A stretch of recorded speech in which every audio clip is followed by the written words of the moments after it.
you know what you're getting into, because it's a huge thing. You're going to come up against a tsunami of negativity. Are you in contact with any other Breatharian people? I tried to on several occasions, and they're just too scared. They're too scared of me to try to interview them, try to bring people together, but they're too scared. I don't talk about love and light. I talk about real-time work, like fitness and cleaning. I talk about challenges. I talk about things being hard. So they don't want to associate with that. They want to get people in and have huge workshops with 40 people all sitting under a tree, singing Kumbaya. So nobody really wants to hang out with me or socialise with me in terms of other Breatharians. I'm quite happy with that because it's boring. Yeah, they have their own thing and you have Yeah. your own. So I pretty much hang out with the rest of the mainstream society, pubs, nightclubs, and doing regular things really. How does your body get everything that it needs? Because, say me, I have foods. I have to work on a very diet, like nuts and seeds and things. How does your body? My body just knows what to do. That's why we have the organs in our body. Our organs, in my head, in my belief system, are not for digestion. For me, there's no such thing as digestion. That's one of the big hoaxes, the big red herrings. So for me, our organs are for possibly filtering air, water, and what's in the elements of nature. I'm a big advocate of it's half the body and half elements of nature. And that's how the original state survives. Do you have any hobbies, and what's your favourite things to do, like hobbies? Tattoos, Dobermans, and let's think. Music, collecting music. Always on the internet.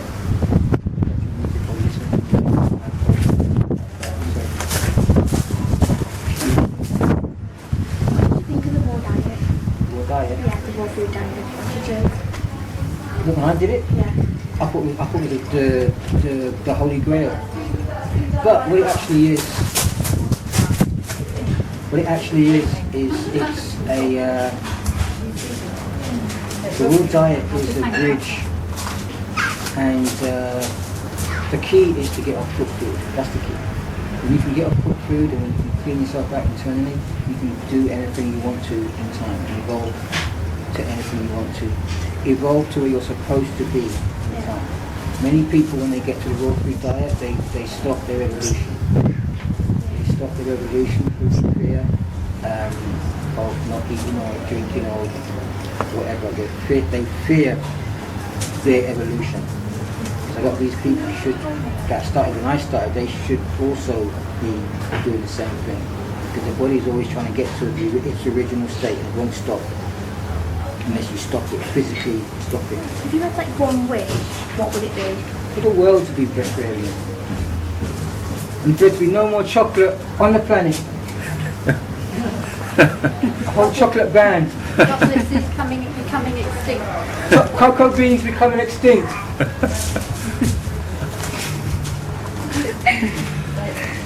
Are you writing a book? If so, can you give us like an insight? An insight to the book. I am writing a book at the moment. I've written maybe 9 or 10 books at the moment, ebooks.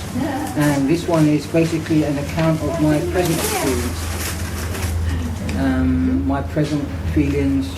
It's like therapy for me, because no one understands where I'm at. No one understands what I talk about generally. So it's my therapy to get it out. And it's also my role with the universe. My deal with the universe is to express myself in any way, good and bad. So there's a lot of swear words in it, and it's basically built on insights and my experiences with people and stuff like that as a Breatharian. So my wish with that is for people to understand what it actually entails, what it actually means to go through the transition. It's not easy. It's not always love and light.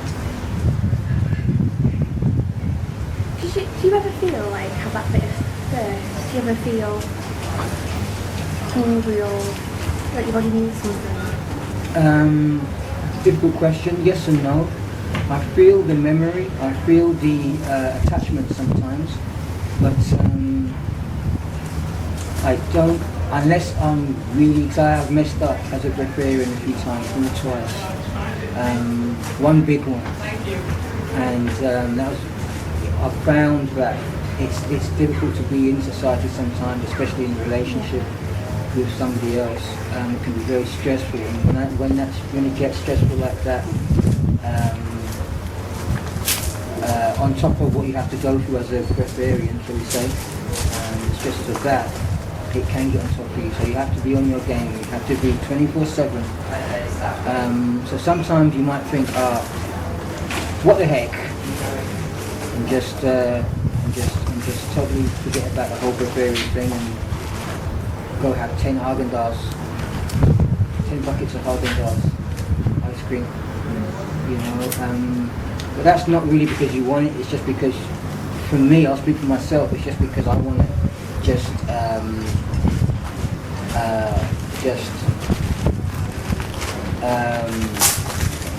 it's just my way of dealing, not wanting to be on the planet, shall we say. My way of dealing with frustrations or being in this society or being in this world or doing what I'm doing. Sometimes it all builds up, it adds up, and it's just too much sometimes. So sometimes you just have to deal with life any way you can. And sometimes that's the way it's expressed.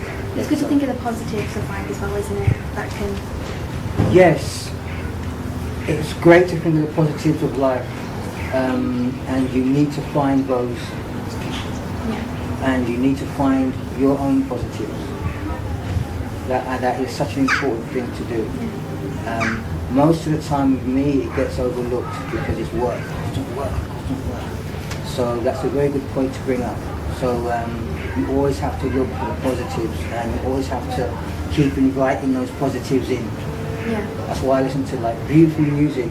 I'm always trying to pick up beautiful music. I'm always trying to pick up. Because it changes your energy as well. You just feel. Yeah, it counteracts when you go outside and go for a walk. It counteracts all the stuff that you're absorbing that you don't see. It counteracts the pollution. It counteracts the rain, lack of sun, or whatever. So it's a beautiful thing. What do you think about the raw diet? I think it's great. Anything that gets off cooked food is great, is a plus, it's fantastic, it's a bee's knees, anything. So I'm not exactly saying to people, become a breatharian, and that's the only way to live. What I generally with my work, I say, just get off cooked food, and wherever you're meant to be is wherever you're meant to be. What were your steps? What steps did you do from war? What did you do next to become a breatharian? What did you do? Fruitarian, then liquidarian, it was just juice, orange juice. And then breatharian, and then a little bit back and forth, and then breatharian, and just learning my trade basically, and cleansing, tons and tons and tons of cleansing, internal cleansing. Okay, what is your idea of paradise? My idea of paradise, plenty of sun, Italy or Spain. Cheap flight, get cheap flights out there. Plenty of sun. Decent people, nature, with a bit of city on the side. For me, it's paradise at the moment. I've yet to venture out into further afield, but to me, where there's sun and where there's nature, it's all the same. One of the, shall we say, the negatives is that where people are eating, you have that vibration, you have that frequency. So pretty much everywhere you go, is going to have that element there, regardless of where you go. So again, you have to find the positives. And it's much easier to do that when you have sun. You know, much easier. So, think. What has been your best experience out of like the war and if you could wrap it up and what would... And sell it. Yeah. By the way, this is given to me by my friends. It's a packet of air. They wanted me to have a snack. So it's a packet of air. That's why I'm holding this empty packet. My best experience has been following my intuition, and I think it's been recently, the last 2 months actually, has been my totally best experience. It's been following my intuition, and it's been because over my experience has been kind of a spiritual experience, and it's been getting my tattoos, it's been getting my markings that want to express themselves from, in my head, I believe they're from past lives, tribal past lives, which encourage me, give me the strength to go through various stages of this lifestyle. So those are my favorite times, because they, like going through various initiations, give me a much stronger sense of self-worth. Do you call yourself a spiritual person? No. Are you into that? I'm not a spiritual person. To me, there's all kinds of,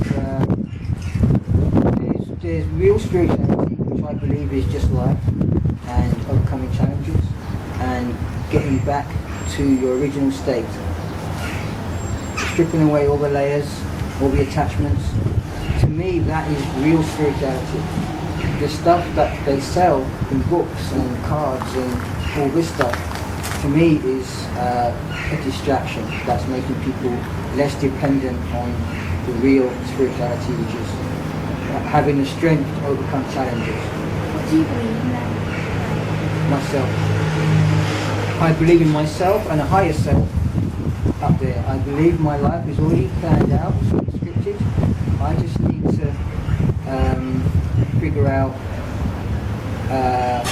what the script is and get out of the way so it can unfold. Okay, so thanks so much for being with us today and letting us know. Probably been the best interview I've had.